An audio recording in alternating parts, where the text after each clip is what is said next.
pag-ibig niya'y walang hanggan.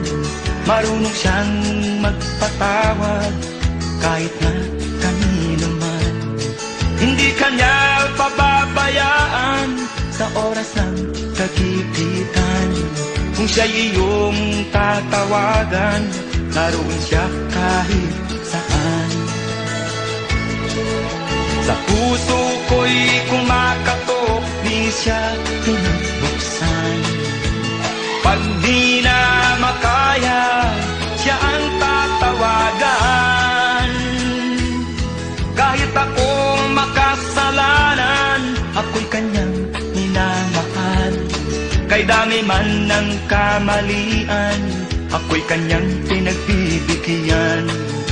Ano ang aking iginanti sa aking kaibigan?